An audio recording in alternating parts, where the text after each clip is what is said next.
Fight man in boxing, led the Flair Cops. Shout out to Goodfellas Sports TV. Woo! Let's talk about one thing that I was kind of listening. I woke up this morning listening to Terrence Crawford because I took my ass to bed. And you know what? To Rudy Gobert, you son of a gun, man. I don't want to even use the gun part. Yeah, you lost me $160 last night. I did a quick parlay before I went to bed. You know, I made a mistake and hit Landry Shamet to hit 2 threes. I thought I hit Mikal Bridges to hit 2 threes. And Mikal Bridges, I put him down to hit 1 3. He hit 1 3. Shamet hit 2 threes. Chris Paul did what Chris Paul supposed to do. Karl-Anthony Towns did what Karl-Anthony Towns supposed to do. Anthony Edwards did what Anthony Edwards supposed to do. And then Rudy Gobert couldn't grab 11 rebounds.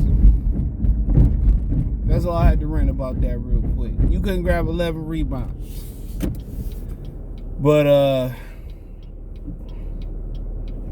well, yeah, I was thinking about something listening to Crawford when I woke up this morning. I was getting ready and shake, get the dogs ready. You know how it go. I was listening to something that he said. He said that he basically went out there and the investors got in touch with him.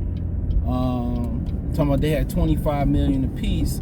And I want to kind of like touch on that part real quick. And then I kind of, you know, weld it together on y'all. So, you know, he said they got in touch with him about you know, the hedge funds, about putting the money up. Now, I don't know in particular what the hedge fund is. You know, maybe somebody could break that down.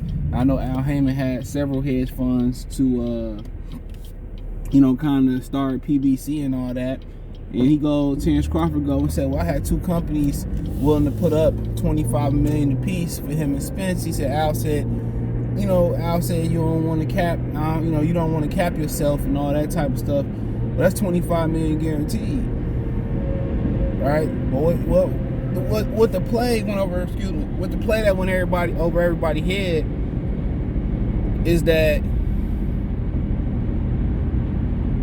with them paying out $25 million, they would have took control of the event. Al Haymon would have had no control of the event unless he would have started talking. So Al Haymon probably would have got broken off some money, just, you know, and let them run the event, or just, you know, give his expertise on how to run the event. That's what it would have been. And by somebody else paying the money out, he couldn't, and telling the fighters what they gonna make, what they gonna pay.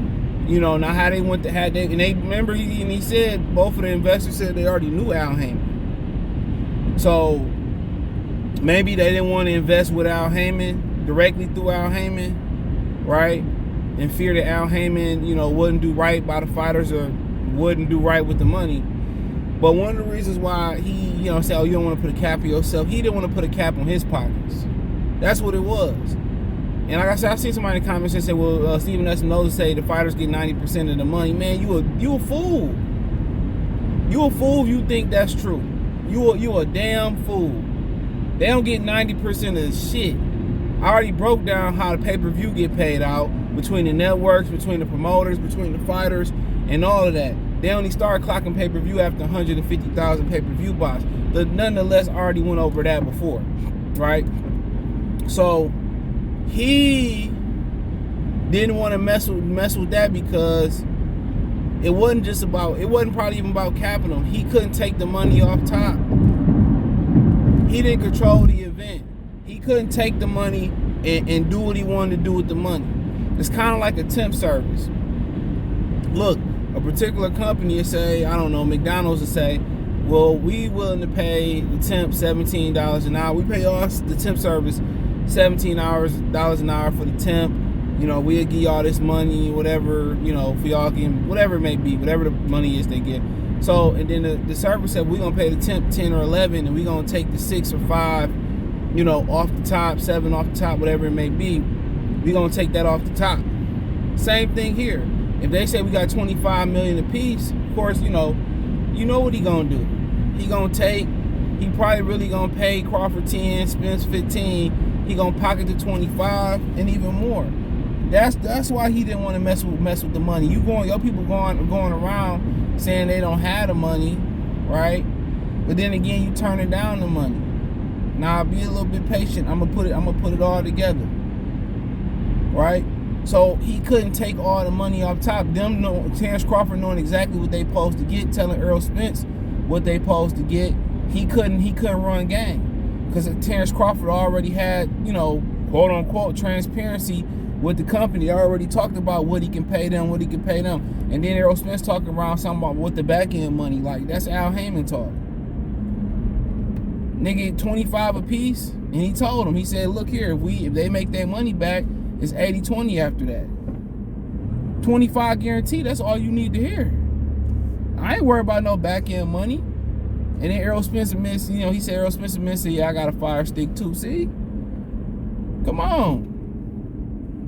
That way, Al Haymon couldn't reinvest Errol Spence's money, hold it, pay it at an increment of whatever increments allegedly that he pay out the money with, and Errol Spence would have been getting a lump sum. It'd have been probably some for training, some fight night, and then some after fight, or the rest after fight night. Who knows however it would have been paid out. Right? But at the end of the day, they can't take deals. If Al Haymon not in control, which he only supposed to be a manager, and people start talking about that on the internet, he not. And it's easy to prove. He putting all the play in order, paying them out, putting the event together. He pretty much running the PBC sphere of promotional companies, TGB and Mayweather Promotions and Samson Boxing and all that. But that's why, you know what I'm saying? That's why he didn't want to take them deals, because Terrence Crawford already had transparency on how much they gonna make. Gonna tell Earl how much you gonna make. This how you gonna make, man. 25 guaranteed. Ain't that what y'all niggas was asking for? Weren't they asking for 20, 25 a piece? Well, that was a report. And if Al Haymon said take it, Earl Spence wouldn't have asked about no backhand money. He would have took it. So you think about the whole scenario. He even went out there and started looking for investors. Now part 2, put it together real quick. Well, hold on. No, we can put it together real quick. Part 2, right, is that Terrence Crawford went out there looking for investors. Now, if Al Haymon and them ain't got the money and you can't guarantee them no money, was Al Haymon really looking for the investors? And I alluded to this in another video. I spoke on this a little bit in a past video. Was Al Haymon really looking for the investors for this event? Come on, was Al Haymon really looking for the investors for this event? I said it again, was Al Haymon really looking for the investors for this event? Was he, sir, hit him high, hit him low? Was he really looking for the investors? Or maybe the investors won't fuck with Al. They was willing to go through Terrence Crawford.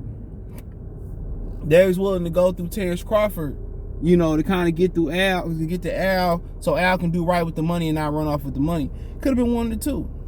But was Al Haymon really turning over every stone, every rock for the investors? I don't know. I don't believe so.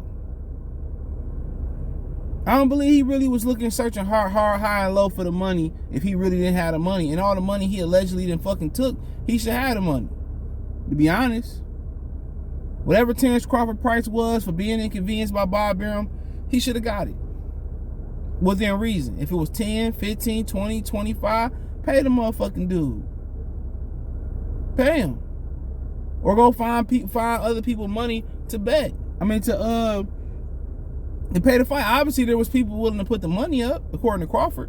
And allegedly, through the grapevine, one of them was BLK Prime. And you can tell Terrence Crawford ain't the most comfortable person on the camera. It take time.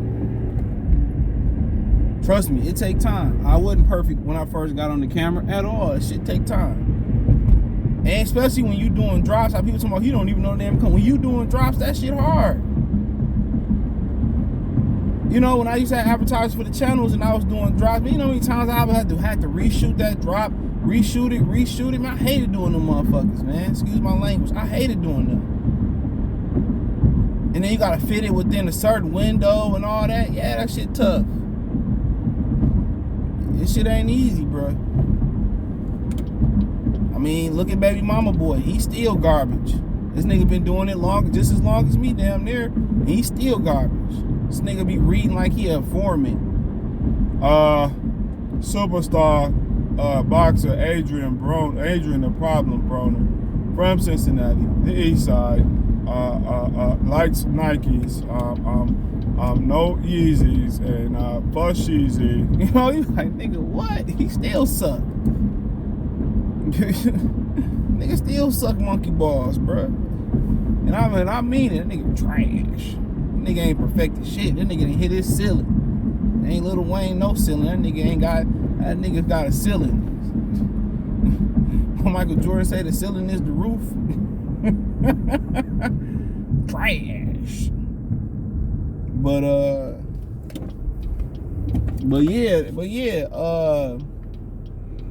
So yeah, either he wasn't looking for the investors, or the investors were trying to work around him to make sure the fighters got the money. And I don't know which one it was, or it's any in between. But I don't really think he was looking for they wasn't trying to make this fight happen. If somebody had a gun to Al Haymon head and said, well, make this fight happen, he got the money to make it happen. He got enough money. He got more than enough money to make it happen. They don't want it to happen. He told Earl Spence on the telephone, Mr. Telephone Man, there's something wrong with my line. When I get my baby number, I hear click every time. You know, the thing about it is, you know, he told the nigga on the phone allegedly, I know it, money man, all day. He told him on the phone allegedly that he got a plan to get the money back. He fumbled from the investors. Thinking of a master plan, but ain't nothing but sweat inside my hand. You know what I'm saying? I used to be a stick-up kid. Now you want to go legit. I think about the devious things out here. This is a hold-up. Come on, man. He already know how shiesty that nigga is. And I ain't talking about poo shiesty. And he said, you ain't got a plan to get the money he lost back. I think he said 100 M's. It was some shit, 500 M's. And he got a plan. Now, Earl Spence didn't go into the particulars, but I know that plan got something to do with Canelo. I know that plan got something to do with Canelo. I know that plan got something to do with Canelo. So yeah, I mean, obviously TGB Promotions already, Tom Brown already exposed that Canelo was in the deal. So yeah, I mean, it is what it is.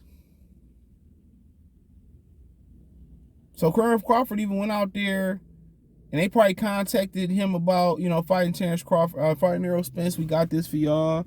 You know, Al, whoop-de-whoop. Then it probably manifests into, hey, man, you want to fight without them niggas? They bullshitting. We got some good money for you. Here you go. Nigga said, well, you know, he making 10. You turned down 15 to fight Bud. The nigga said, well, no guarantee.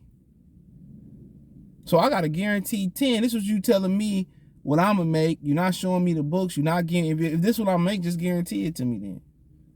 And then whenever I get on the back end, pay me. They won't even guarantee that. So I'm supposed to go off of 15. I think it was between 15 and $18 million offer, right? That's not guaranteed, right? And not take 10 million guaranteed without reason. You out your fucking mind. Trust Al Haymon, who a fucking crook. I know I'm gonna get criticized for this hook on this song. Like I'm just a crook on this song. Real ones know. Yeah, real ones know what bars belong to and what song they own. So I'm supposed to just trust. I'm supposed to trust somebody I never worked. Like I said before, Al Haymon wasn't looking, bro. Or they was trying to work around Al, and he couldn't skim the money off the top. That's what they all do. And that's why they so anti-Terrence Crawford. Y'all didn't want to sign him. Y'all didn't want to put the money up. Y'all didn't want to work with him, right? So he went to go, somebody went to go ask him for, and they did a business partnership. And that's what they scared of, because y'all don't need the promoters. They not promoting. They high-end middlemen. That's it. Negotiate your own deal with the networks. You don't need the middleman promoters. Trust me, you don't need them. All they doing is stealing the money before it get to you. So it is what it is. Let me know. And then yeah. Real quick before I get out of here. Then he said there was PBC fighters warning him about what to look for in the deals. We already know who the usual suspects is. But I'll get to that in a different video. I'm gonna get to that in a different video. So thumbs up the video, share the video, subscribe to the channel. Next subscribe button is the bell icon button. Hit all notifications, increase your chance. Get notifications. We go live and drop video. Financially want to support the channel. Cash App, $CJ Good 313. Venmo CJ Good 313. PayPal link in the description. Hit the link tree. Find me on Twitch, Twitter, Instagram, Spotify, Anchor, Cash App, Venmo, PayPal, Apple Podcasts, Google Podcasts, the whole nine. Appreciate the love and support. One time for the one time. Peace.